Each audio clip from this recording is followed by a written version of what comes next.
Out of the street corners they scream. You knew it was coming.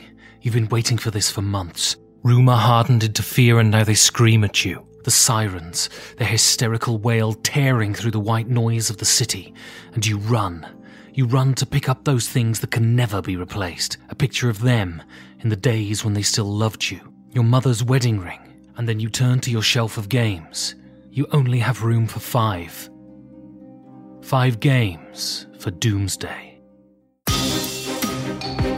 5 Games for Doomsday is a show in which board game personalities are thrust into a cabin in the woods to outrun an oncoming disaster, but can only take 5 of their games with them. But which will they choose? My guest this week is at the vanguard of a new generation of game designers. A former prison guard and pastor, he's a prolific designer with many credits to his name. First published in 2014, he came to prominence in 2017 through Sagrada. My guest this week is Daryl Andrews. Daryl, welcome to the cabin. Oh, thanks for having me. So my first question is how difficult was it for you to pick the 5 games to take to the cabin? Excruciating. I don't know how people do it. I have no idea. And so what was your criteria? Was there nostalgia? Was it pure practicality? Yeah, I ended up being very nostalgic, I think, with my choices. I just continued in my mind to eliminate being like, what would break my heart more to let go of? So it's very much like what tugged at my heart. And does that spread out to your normal life? Are you a nostalgic person in general? Yeah, it's funny. This exercise definitely made me notice that I do. I think I'm maybe a little nostalgic. And also it made me realize that when I choose games, I usually choose older games that I love playing new games. And I love playing a variety of games, but I usually let other people choose the game. And so there's been talk for the last decade about the golden age of board games.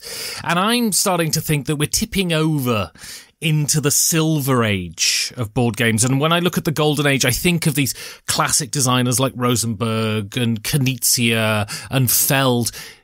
Am I wrong? Or are we just getting better? Yeah, I think games, we are kind of standing on the shoulders of each of those designs. So every time we need games that replace something on our shelf or something that took all the best parts of a game earlier and then added something, a new twist, a new way to look at it. So we are enjoying the benefits of all those, as you described, golden years. So let's go back to the beginning then. So you're Canadian, and Canadians have this reputation for being incredibly nice. How true is that? I don't think it's true at all. I think we just hide it well. I think for instance, I always suggest like if you look at hockey, which is such a popular sport in Canada, and yet it includes fighting and it includes people like smashing and breaking bones and gritting and playing anyway. So I think as a nation, we're good actors. I think we like the reputation of being the nice, younger brother of USA. And so when did games enter your life then? Yeah, it's funny. As long as I can remember, I've been a board gamer. I have loved games from a very young age, which was a bit tricky because I am an only child. And so I was constantly recruiting friends. Even, my mother was a great cook and would always have many people over for dinner. And I would be recruiting all dinner long for people to play after dinner a game. I would request board games and then play them by myself and try to figure out the strategy and pretend to be 2 or 3 different people. So board games has always been an integrated, integral part of my life. And what were those early games? Were they the sort of classic, sort of mass market stuff? Your Sorries, your Monopolies? Yeah, absolutely. From the start, I had them all, Sorry, Trouble, Monopoly, and I love them. I played them, but I also was introduced to a few other games that stood out as feeling different from a young age. And those games like even Scotland Yard or I remember Hotels or Boardwalk. They were games that were adjacent to the mass market, but also had a little more strategy, a little more influence from. I later realized like German games we were often referred to as we started to discover that there were games beyond Hasbro and Mattel. And so when did the hobby games come into your purview, and what were the first hobby games that really grabbed you? Yeah, I mean, early on I didn't even know the difference, and I think it really became on my radar when I played a lot of Risk in college. We had like lists of rules that we would vote on because, the week before someone tried to manipulate something. And so we would vote on all these extra rules before playing our games. And then after Risk, we stumbled into Catan, or back then Settlers of Catan. And we started doing a lot of tournaments with that. And then from there, we discovered Puerto Rico. And again, that became just kind of our weekly habit, that I just had a game group, and it was just people that I looked forward to getting back together around a table and trying to kick each other's butt. But really, it was just an excuse to be together. And so when did you start designing then? And did you feel that you had an aptitude for it from the beginning?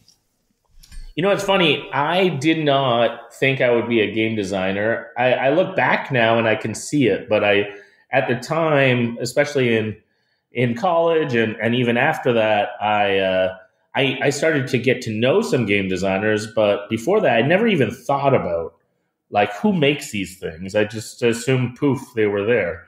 And then I started running actually some board game tournaments across Canada called the Great Canadian Board Game Blitz.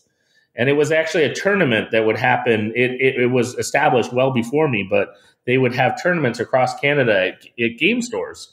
And I discovered the one in Toronto, got to know the organizers, started to fall in love with these events, and I would participate in them. And they did this phenomenal thing. They had one round of games that were all designed by Canadian designers.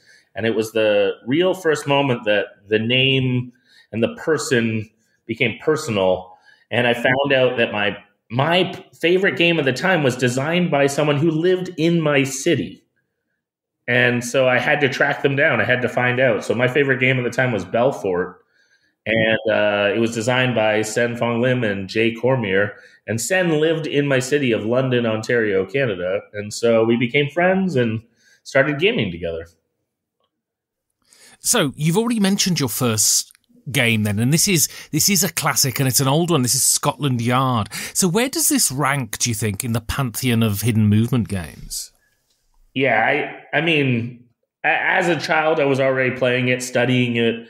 I still think it holds up today. It's funny, I just introduced it to my local game group a month ago, and none of them had even heard of it, and they all loved it. It was a great time, and it reminded me of my love for it, that it's just pure and it's clean. It does hidden movement so well. There have been other games, obviously, that have done it, but the other one that I was thinking from my childhood that kind of introduced me to hidden movement was Stop Thief. And both Scotland Yard and Stop Thief were these just like magical moments of this tension, especially if you're playing as either the person who's running or on the hide, or you're leading your group to try to track them down. It feels so good when you catch someone on the run. So that was kind of like the beginning. But since then there's been games like Spectre Ops or Mind Management, Fury of Dracula. All these games use hidden movement, but I think they all have thanks to Scotland Yard for being like the OG, the true, pure hidden movement, capture, that person. And I've been chasing that ever since. I love that game, and I love introducing people to it. Yeah, so one of the most torturous experiences I've ever had gaming was Fury of Dracula. Especially, I had the version that had the reset card in it, and I almost flipped the table when the person playing Dracula played it. I mean, do you think there's a purity to Scotland Yard that sort of gives it a timelessness? Yeah, I do. I think, there's something about, I love Fury of Dracula. I try to play it like every Halloween, but there's a lot of rules to it, and there's a lot of extras. And yet Scotland Yard is like very elegant. It is easy to teach, and yet it creates so much fun. And all you're doing is running point to point, spending taxi tokens or underground tokens, trying to just be on the same spot as someone that's on the run. So simple, yet just does it so well. So I want to talk now about your sort of varied work outside of games. So you've been a prison guard. How did that happen, and how was it? Yeah, it's a pretty crazy job. I was just reminiscing about just the absurdness of the job. I worked in a max security custody detention center for young offenders between 16 and 18. And it was like such an extreme of offenses that these young people were in there for. But I got into it because I have a background in education and youth work. And I had actually moved to my city and was looking for a new, just kind of like part-time job. I was exploring the idea of trying to do board game design longer or do it more. And so I needed this mix of a job that I could do, but I could walk away from. I could even, depending on if I was doing overnight shifts, I could think of game design while, on shift. But it was a wild job. It was just a crazy thing to think, like, for instance, their favorite thing to watch on TV was the TV show Cops. And just sitting around watching them commentate and yell and say, like, no, go left, like, go for that fence. He's not going to be able to get over that fence. And it was just a very unique experience. And did it mold your views on the criminal justice system and incarceration in general? It really did. I worked for an organization that was actually a private company hired by the government. And the unfortunate stat was they were considered a success because the repeat offender return rate was only 75%. And I say only because traditionally it's closer to 90. And what that really showed me was that these places of incarceration were really cyclical. There was a lot of family dysfunction. I would sit in a lot of, like, when visitors would come, and I would literally catch, parents trying to smuggle in drugs, all kinds of sad moments where you just go, like, this is a bigger problem. And it can't really be about incarceration. It really needs to be about trying to restore and try to work on, these bigger problems. So thankfully we had things like a lot of counselors on staff. We had the school, and we really worked with these young people and trying to give them the ability and the tools, and really the goal of trying to give them a better life, a way to stop choosing kind of the destructive choices they were making, and try to find ways to encourage restoration and try to find a better way. So you've also worked as a pastor. How has faith molded you as a person? Yeah, it's funny. I often don't talk about the fact that I was a pastor because I know the church has hurt a lot of people, and a lot of people have been mistreated. But at its core, I've also met a ton of people with different faith within the gaming community, and I think it's kind of special because there's a lot of people within the game community that appreciate things like sharing a table, feeling like, every person matters, that we're equals, that, the quality time of getting to share a game together. And I think, my faith gives me a reason to appreciate those things and to value and try to, lift people up. And so I think games do that. I think games give people chances to explore and to have fun and to share stories with each other. So that I see there's a nice overlap there. So you're known in the industry primarily as a designer, but you've also dipped your toe into board game publishing. How does it differ from the role of a designer?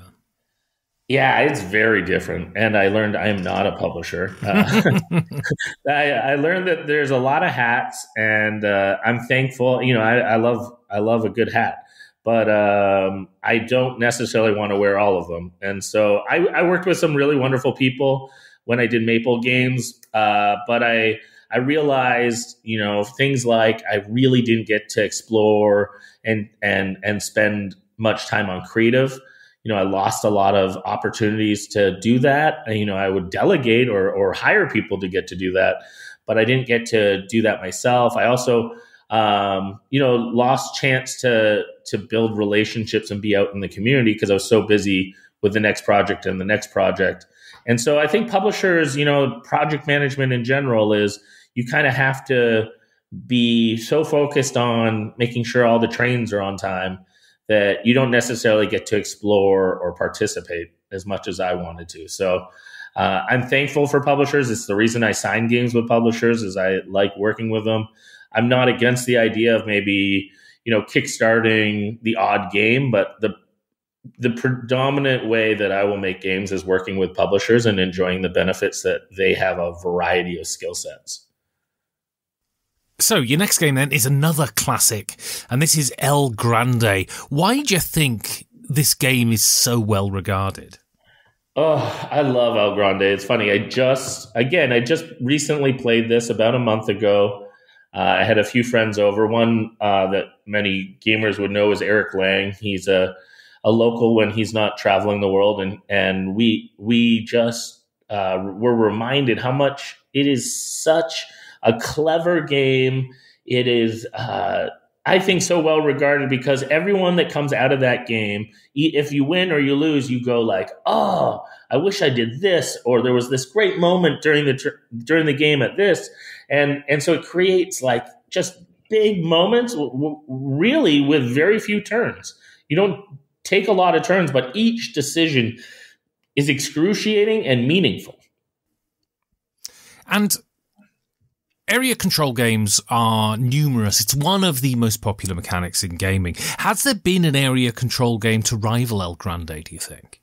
Oh, I have a hard time thinking anything could surpass it. Honestly, my very first game that I designed was significantly influenced by El Grande, and that was the Walled City. And my goal with that game was to try to make El Grande even faster, even fewer turns. And it's funny because I feel like in some ways I accomplished that with my co-designer, Steven Sauer. But I think also we created like too much analysis paralysis. It was like brain melting at times. And I think of other area control games that I love. I think of, I'm sure I'm butchering how you say it, but Troyes or Troyes, or Mombasa, which has been remade into Sky Mines, or I don't know, other ones I'm trying to think. Hansa Titanica, Rococo, all these games that I love that do it, but kind of adding more and getting heavier. And yet, like, I just think El Grande is like so like accessible, while at the same time it gets you all the juicy moments still. The only other kind of game that I think has kind of done it recently in an elegant way that rivals it, I was thinking, is Ethnos. I think Ethnos is a really clean, elegant area control game that I think gives it a good run for its money. An older one that I loved that has great area control is Mission Red Planet. And I think that's another one that I really enjoy that I think rivals it. But it still stands amongst so many designs as, to me, like the pinnacle. So you worked with Wolfgang Kramer. How much of an honor was that?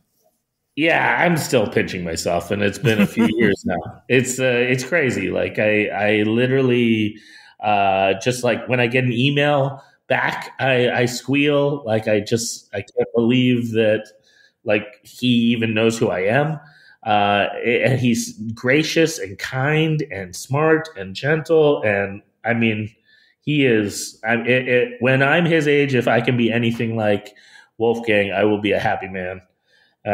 it really is a privilege, and he is really encouraging and supportive, open-minded. We're actually working on a bunch of games right now, and yeah, it's just amazing to get to work with him. And do you think he would be on the Mount Rushmore of game designers? Oh, definitely. He would be the first carved in my opinion. I'm sure other people have different opinions, but he is numero uno. So I want to talk now about what you're known for in this industry, which is your work as a designer. So Sagrada was the first game you did that really hit. Why do you think that was? Yeah, it's funny. I think about it often because, if I could just redo that all the time, that would be great. But I think luck and timing and interest, it was, it's funny because when I pitched that game around, I pitched it around to 7 publishers that turned it down. And each process was, a month or 2 of evaluation and no, and another publisher and no. And it was funny because at the time, it was just kind of considered like a dice game should be like $15, $20. It should be small. And that wasn't at all what we were pitching. People were like scratching their head when we said there were 90 dice involved. And yet, I think, especially with Floodgate's help, it really captured our vision and our dream of it being this gorgeous, thinky, puzzly game that was still accessible. And I kind of think it was just why I say lucky and timing is a few games dropped around the same time. And thankfully we were part of like the start of it, of just people really looking for, new themes that weren't, just like dudes on a map or trading in the Mediterranean. And it was pretty and it was something that engaged, but wasn't hard to learn. And we just kind of got lucky that like a bunch of people were looking for games that scratched that itch, that were quick, that everyone could play, that you could play with a partner, that you could play with a family member. It's funny. I get bugged all the time that dice are too luck driven, and we tried to mitigate that as much as possible. But I also think luck's just really important to be part of a game. I think sometimes a game is too thinky or rewards too much the one type of thinker, and so the game did well to kind of scratch that itch of a little bit of luck, a lot of puzzle, pretty and fast. And so, you've spoken about your previous professions. When did you become a full-time designer? Yeah, I was trying to pinpoint when it was. It was kind of a gradual shift. When I was doing, for instance, like prison guard work, that was part-time, and I kind of joked that it was my jobby, a little bit of hobby, a little bit of work. But I think it's been coming close to 8 or 9 years now that I made the shift to try to do games full time. I did a bit of development work. I tried, wherever I could kind of get a little contract here or there to complement or supplement. But it was really then that my wife said, yeah, just go for it. And she has a good job. We don't have any kids.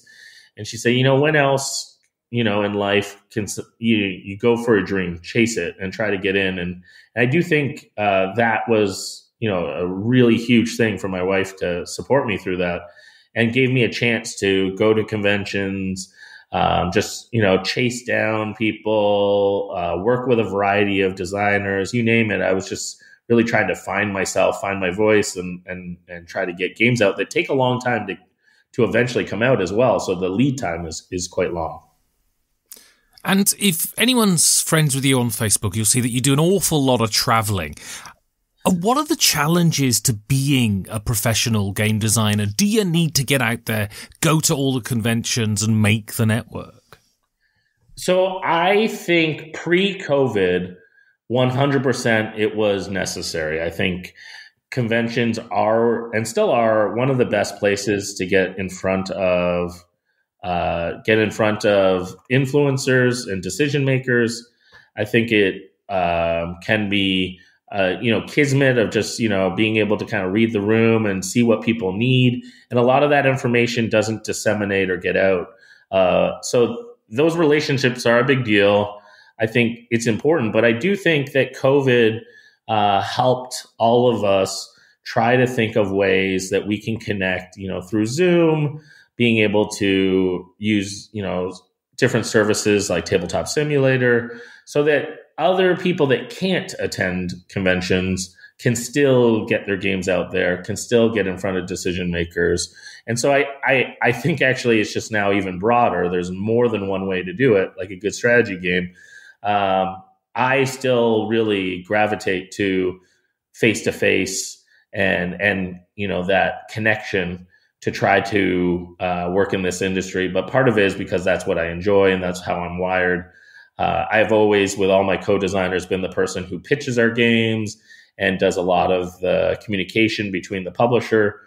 I have co-designers, for instance, Adrian, who did Sagrada with me, who has only, I think, been to 2 conventions in his life, because we differ on what skill sets we bring to our partnership.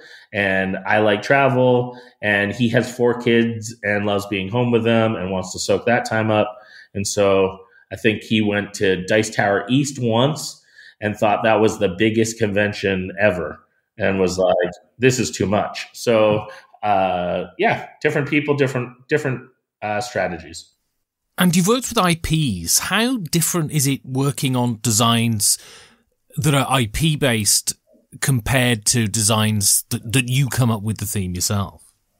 Sure. I'm a big fan of a variety of pop culture things, movies, podcasts, TV shows, toys, you name it. And so for me, getting to play with different IP has been really exciting. I've got to work on some stuff that if I could tell my younger kid version that I'd be part of, Batman and Teenage Mutant Ninja Turtles and Back to the Future, I wouldn't have believed myself. And it's really been quite a joy.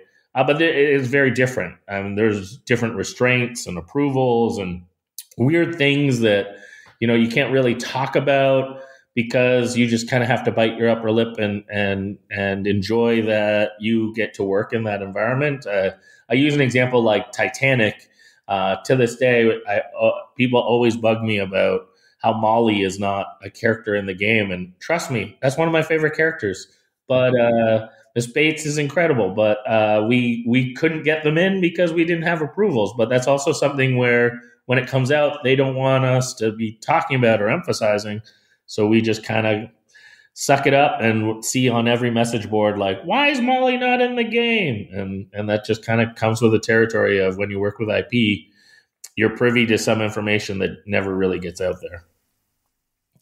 And so you got to design a game in an IP that I was particularly interested in because it was for one of my favorite podcasts, which is Last Podcast on the Left. How did you get that gig, and how was it to work on that IP? Yeah, it was super surprising. I will confess, how it came about was I thankfully have gotten to work on a couple games with Goliath, a publisher that actually has quite an international reach. Their headquarters is in Amsterdam. Their U.S. offices are in Texas. And I got to work on Oregon Trail with them and a few other projects. And then they approached me with this podcast. And I'll confess, I had not listened. I had heard of it, and I knew the comedians from other works that they had done. But it was funny. I'd never listened to it, and I was actually quite skeptical that a podcast could be a good license for a board game. And they encouraged me to give it a listen, and they had offered a few other podcast ideas for games as well. And I listened to last podcast and died laughing and thought that they were hilarious. And I also noticed that their fan base was so loyal and so engaged. And I thought, wow, okay, this could be different, but this sounds like a fun challenge. And so I got connected with Marcus and Ben and them, and we got on some calls, and they're even crazier in real life. And it was, a bunch of phone calls where I'd get off the call and ask Goliath, like, am I allowed to do half that stuff? And Goliath would say, nope. And, there was a tightrope of figuring out ideas that they had and, things that Goliath, being in mass market toy environments and such, had certain things they did not feel comfortable to include. But I got to act as that middle person to kind of capture and kind of try to translate the wild fun that they do on their show and try to translate it into a game. And it was a real joy to do. They were awesome to work with, really encouraging. And yeah, it was fun to even see, like, they would put a tweet out and instantly within like a few hours, every copy on Amazon was sold out. And it was just like, oh, wow. Like, that's the power of fans, of like people that really believe in and support. And they've really encouraged through a lot of work and a lot of episodes to build that trust. So your next game then is another classic, and this is Carcassonne. So what's really interesting is this game is 20 years old and still manages to be so popular. But what I see is a lot of designers who come on here pick this one. And of the big three, you've got Ticket to Ride, Carcassonne, and Catan. Carcassonne is by far the one that designers pick the most. Why do you think that is? Yeah, that's an interesting observation. And, I'm probably not unique in thinking how just elegant and clever tile placement can be. And there were other examples of games that did it. And there are, more games that are coming out that do tile placement. But Carcassonne just feels like this really great, simple, I can just put down a tile and then I can grab another tile and just show how they fit together. And we make something together. This, in essence, a piece of art. Of a map, and we all get to be part of this creative process. And I just think, as a designer, I think it's one of the most elegant design games. I look at it and I just think, like, that's what I would aim for, is a game that you can almost just pick up the pieces and start playing and know what you're doing, and yet excruciate all the moments of where do I want to add this, and then the extra layers and different themes. And it's just like a great platform for being able to play through a whole bunch of different narratives in a really compact, small box, a 30-minute experience. And yet it's still, like you said, like 20 years later, they're coming up with all kinds of fresh ways to present it. One of my favorites recently was playing on maps, where you add the tiles on top of it. And those maps, all of a sudden, it was just like a whole new game again.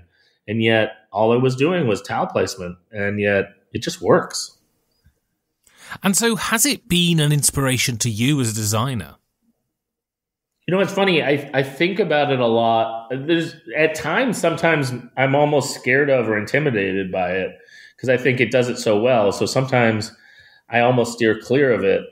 I fear that sometimes I just think I'm just adding complexity or muddying it. But, when a good game comes out that I've been working on something that's similar, I just kind of go like, oh, I don't need to make that game anymore. Someone else did. Like, I remember, that moment or that feeling with King Domino or like Baron Park or Isle of Skye. Like, those games just managed to do what I was trying to dabble with tile games, and so I don't know if I've hit it yet, but I definitely am inspired by it constantly, and challenged to try to think of other games. A recent game that I just adored in this last year was Acropolis, and again, just super simple tile game, but they added a few twists, and yet it's just really quick and easy and clever.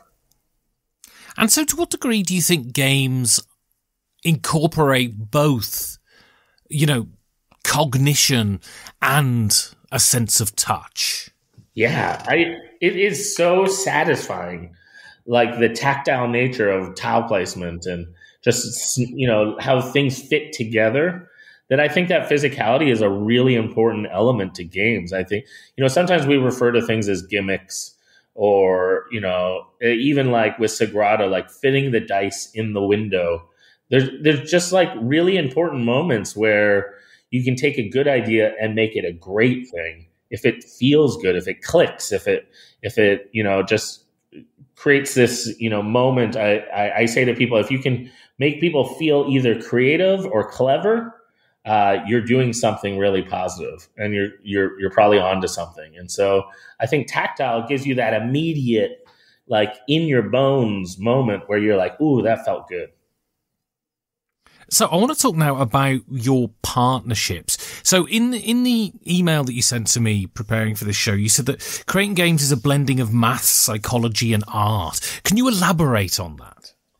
Yeah, sure. I mean, it's funny. At least I try to do that. I don't know if it's sometimes, there's people that are experts at one thing, and I'm maybe an expert of none, but a jack of all trades. And so I like to think that blending, and often even why I co-design, is because you're trying to find this mix of scratching, the puzzle, the mind, but also the psychology, the why, what's fun, who are we? Are we trying to deduce? Are we trying to read each other?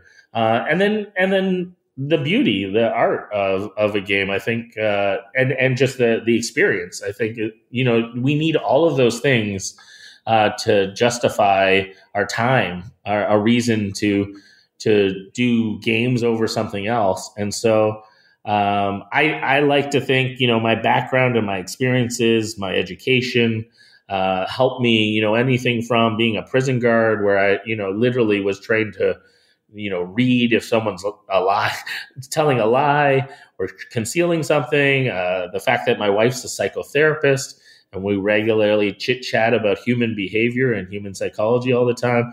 All those things blend into like what I'm trying to make, and the people I work with. I use this example all the time, but for instance, Adrian, my co-designer for Sagrada, is very thinky, puzzly minded, math minded, and he brought up the idea of the 5-color theorem, which, if anyone is not familiar with that, you've probably seen it in one form or another. If you look at like maps, especially postal maps, you'll see like each of the regions, you never have the same color region next to each other, and that helped influence. We just started to kind of geek out on that idea and developed Sagrada, of this idea of no two numbers and no two colors next to each other. And again, it's taking that, but then playing with it and simmering and trying to distill it down to its best moments, I think, is what game design is all about. And so you've co-designed many games. Why does that work for you? Yeah, I am the type of person that, first of all, I've just always loved like team sports and seeing what, almost like a good improv, like where you say yes and you just keep kind of bouncing off each other. It doesn't always work, and it's a chemistry thing. And it's really important to find people that you work with, and it's no insult to the other person. You almost kind of don't know until you try. And you have to try with a bunch of people to find who you jive with best. It's similar to like jamming with music. Like you can have a perfectly good musician, but the coming together is really important. And I think that matters for games, because then as you find that, I find I can work on 3 games with co-designers more than 1 game by myself, because that energy and that ability to kind of pass the game back and forth breaks through any roadblocks that by myself I might hit. But my co-designer might not find that to be a problem at all, and they'll kind of riff or progress off of an idea that I might get stuck on for weeks, and they just don't get stuck with that at all. I also think it helps me create and tell stories that I would never come up with myself. I think working with different people helps me find, interesting stories, interesting perspectives, because it's outside of my head and it's sometimes in someone else's head, and we have to talk about it. We have to figure out, we have to push past, my own assumptions. So even like explaining a rule it makes sense in my head, but if it doesn't to my co-designer, then they're going to ask questions and they're going to help, clarify and vice versa. So I am a big proponent of co-design because I think it is one of the most rich and constructive ways to spend your time. And what do you bring to the partnership, would you say? Yeah, that might be a better question for my co-designers other than stress or frustration. But I am maybe a little bit of a chameleon because I often try to adapt to my co-designers. So often, depending on what they enjoy and what their strengths are, I might try to kind of go to the complement of that. I do naturally, like I was mentioning earlier, pitch games and do a lot of the business side of game design as well, just because of experience and such. But I also am finding I sometimes like to try to do the opposite now. Some of my past relationships, I had a lot of mathy people or puzzly people, and it's funny because a lot of people would say like, "Oh, that's not your style," and I enjoy those things too. So I'm just trying to find different co-designers to work with, so that I can stretch different muscles and work on different sides of a game. And how do these collaborations come about? If there's a designer out there listening to this thinking, I'd like to work with someone, how do you go about getting the collaborations? Yeah, that's really, really good question. I'm sure it's very different for each person. I mean, part of it is just relationship. I think a lot of the people I've gotten to work with over the years, I've either play tested their games or they've play tested for me, and we've come up with something that we thought would be fun to work on together. Sometimes it's just a matter of persistence. I know for myself, because I work on a bunch of different games and with a bunch of different people, if someone lets it fade or someone feels bad to kind of poke me, it'll probably kind of drift away. But those that have been, really good at checking in and progressing on a design when it's their time to work on stuff, I think like that becomes inspiring, and that becomes like, ooh, let's jump on that. Like, oh, next week let's have a specific time to push that game a little further. And I think also a major one is people that are willing to put in the time and the work to really like play test. I'm a big proponent of like, let's not just talk about it, but let's see what players say. Let's see how people react. And so when I work with people, the perk is we usually have two different co-design like playtest groups.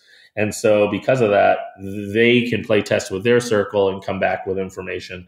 And same for me. And it's really exciting to hear, oh, this was their feedback. Oh, cool. Let's see, like you progress off of that, you riff off of that. So I think it's really important to put yourself out there, get to know people, play test stuff, and just kind of see what's possible. And so if you could work with anybody in the industry that you haven't worked with yet, who would that be? Oh, that is a long list.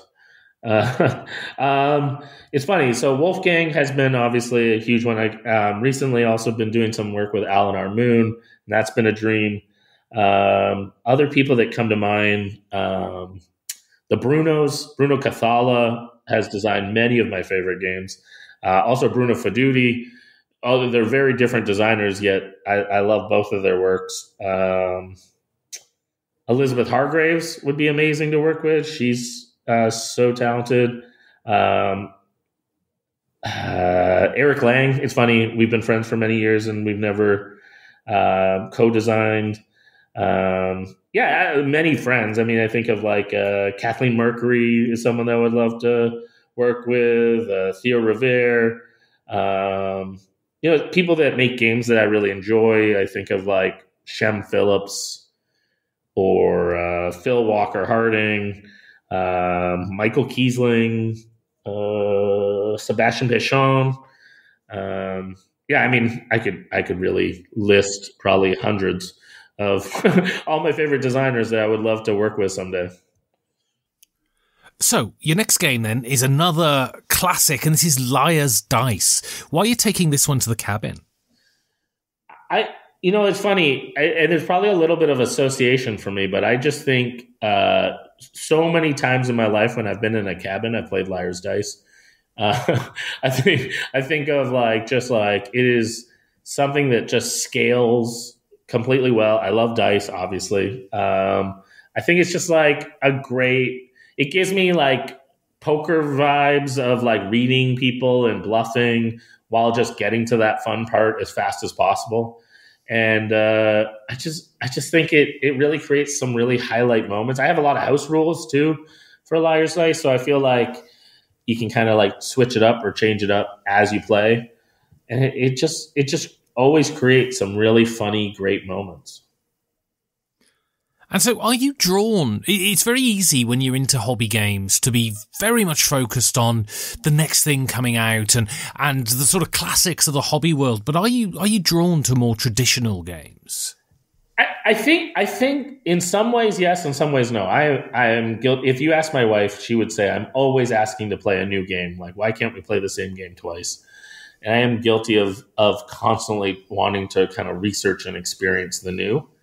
But I still come back. I feel like I come back to my roots that I started, as a kid playing all the kind of traditional games and classics like Uno and Risk and you name it. And so because of those kind of like my background and kind of circling back to the nostalgia, I think I have an appreciation for things that can be really simple and that can be kind of enjoyed by the widest possible audience. And so I think that's why, something like Liar's Dice is something that I just always want to have with me just in case. I want everyone to feel included.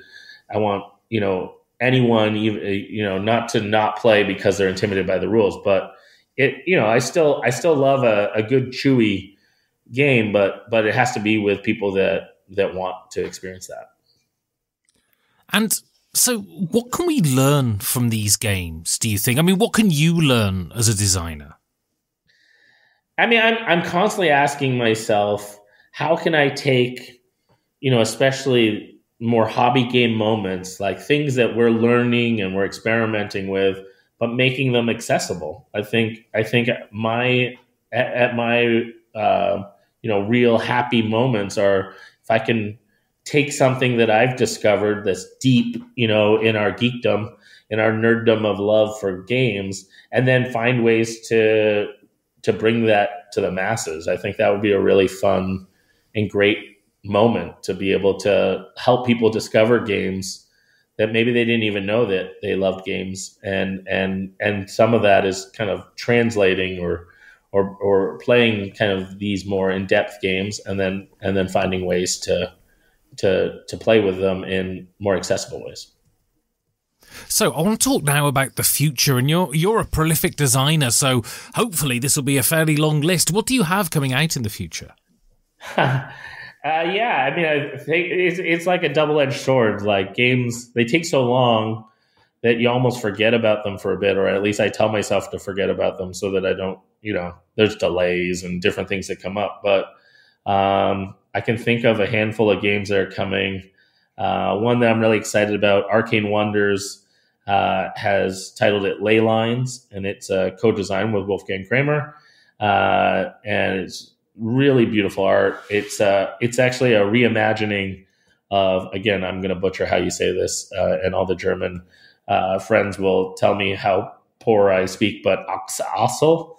It was a trucking game that won the Spiel des Jahres in the early 80s. And so that game's coming out with Arcane Wonders, and hopefully if that does well, actually Wolfgang and I have a kids game playing with some of the characters that were developed for Ley Lines, with another game that, might come out down the road as long as Ley Lines does well.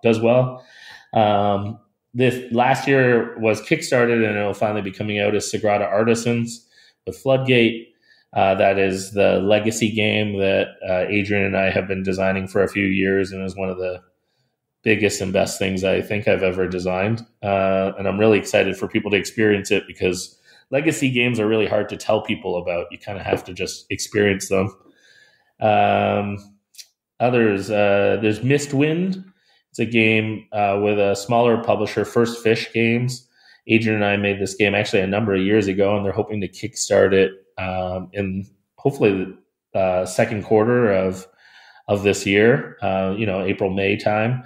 They're working on art right now, but it's a pickup and delivery game set in this beautiful fantasy world of floating whales. And we're really, really quite proud of the game and think First Fish has done a really great job of creating a whole world that maybe, again, if the game takes off, we have ideas for other games set in the same world or environment. Beaver Camp is a game that Adrian and I made for Elf Creek, and it's going to be set in the Honeybuzz universe. I pitched to them that I really thought that they needed a beaver game, but if they do it, it had to be Canadians that designed it, and thankfully it was us. I have an upcoming licensed game. I can't talk about the license quite yet for Goliath because it's unannounced, but it'll be a big deduction game with a really kind of fun nostalgia brand that people will recognize, and that should come out at Gen Con.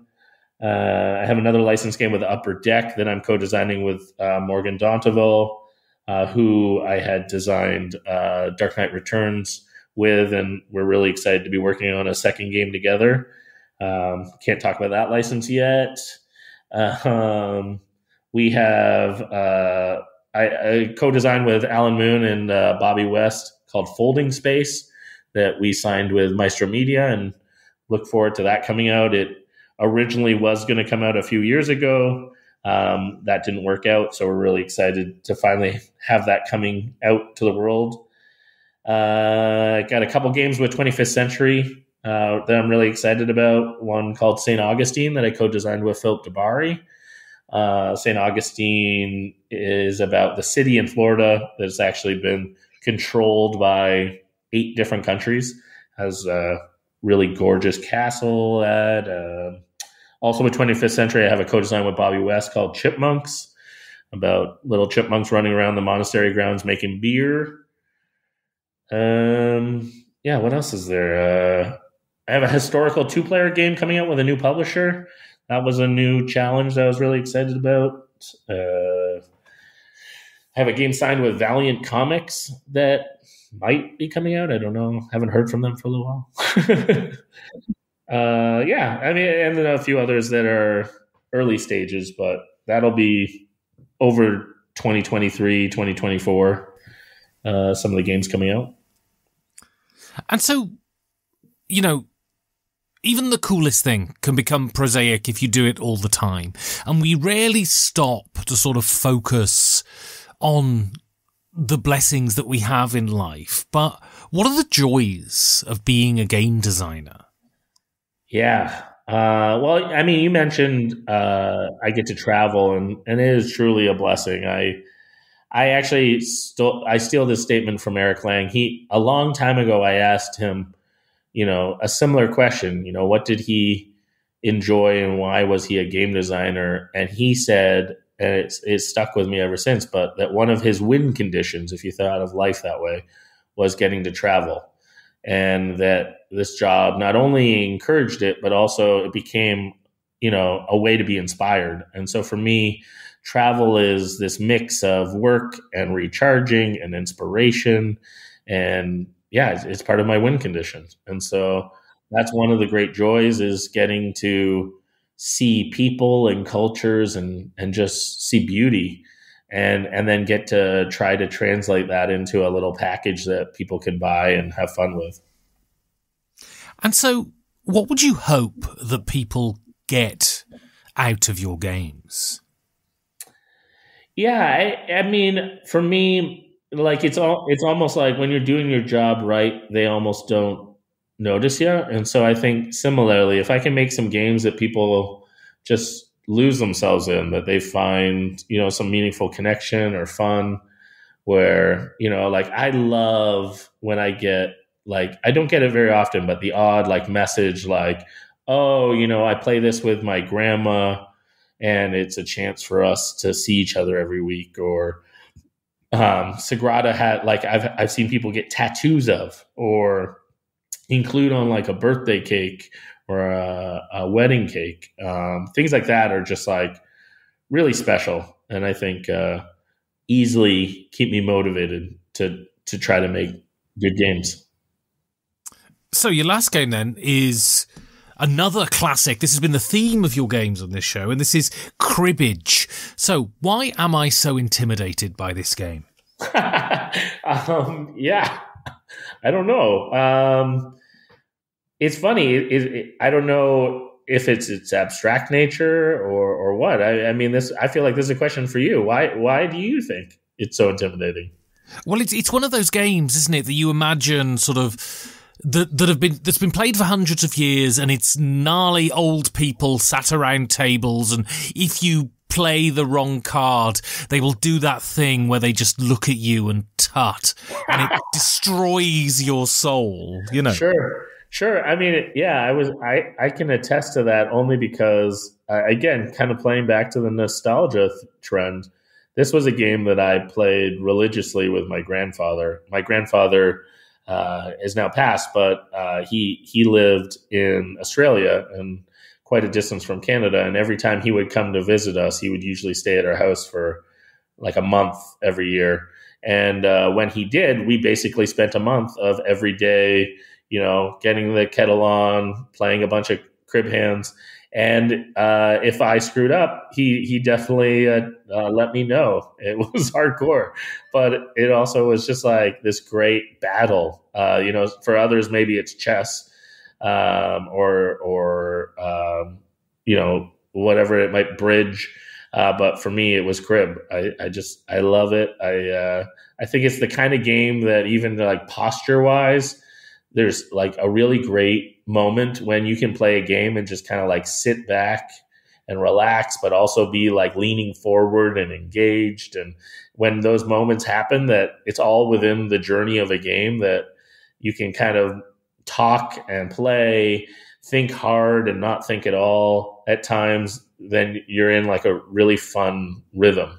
And, I kind of equate it to like baseball. I'm a huge baseball fan, and I love going to a baseball game where at moments I glued to the strategy, and at other times I can just lean back and have a beer and enjoy the sunshine. And I think crib kind of does that in game form, in this little tiny box with a few pegs and a deck of cards. And is this a popular game in Canada? I mean, you're probably right that it's probably an older demographic still. I would imagine it's pretty rare to find a lot of young people that are into it. But I have seen a bit of a resurgence. It's funny. I've seen even conventions, more and more people talking about, I'll bring my crib board. And if, we have some downtime, maybe we'll play a quick game. And so I don't know what that's attributed to, but it seems like it might be getting a little pickup, a little more interest again. And so, how would you persuade someone to play this game? Yeah, I mean, so it's funny. Out of all of the games, they all are usually better with more players, and this is the one game that is very 2-player centric. And I think my pitch or my try at trying to get to persuade someone to play would be, I want to spend quality time with just you, and let's do that with this game. And so I think it becomes just like a great chance to have some good chats and just one-on-one time. So one more question then. So you're heading out to the cabin, and you go round a corner, and the back door of the car flies open, and 4 of the games fly down a ravine into a river and are swept away to posterity. Which game do you hope is sitting on the back seat of the car? Oh no, this is a nightmare. I already went through the emotional heartache of these 5. Oh my goodness. I was afraid of this question. If it was coming or not. Okay, the game designer in me says El Grande because I could probably repurpose all the parts to make the other games. I think, that's my instinct is grab the game that has the most components so that I can repurpose and design more games with it. Excellent. So if people want to get hold of you and they want to find out what's coming from you and all of that good stuff, how can they go about doing that? Yeah, I try to be on all the different kind of social platforms. You can find me on Facebook and Twitter and such. Usually it's at Daryl M. Andrews. It looks like Daryl Mandrews, M being my middle initial. And yeah, please reach out. Happy to chat, especially if you're a game designer. I really try to encourage and support game designers. I know a little bit of the struggle and the journey. And, I really believe in a rising tide helps all boats. So it's a great way to support one another. And if you just like games, reach out, let's chat. Let's maybe even meet at a convention, play a game together. Excellent. Well, Daryl Andrews, thank you very much. Oh, thanks for having me. You can support the show in many ways. You can tell your friends, you can talk about it on social media, you can talk about it in your own blog, podcast or video. You can support it directly by going to patreon.com/5G4D for a rolling donation, or for a one-off donation, hitting the PayPal link at the bottom of the website, 5gamesfordoomsday.com. It's these donations that keep the show going. Also, if you want to say something nice about the show, or if you want to say something horrible about the show, you can contact me on Twitter at 5gamesfordoomsday, or send me an email at 5gamesfordoomsday@gmail.com. Also, if you want to join the Discord, go to 5gamesfordoomsday.com and follow the link there.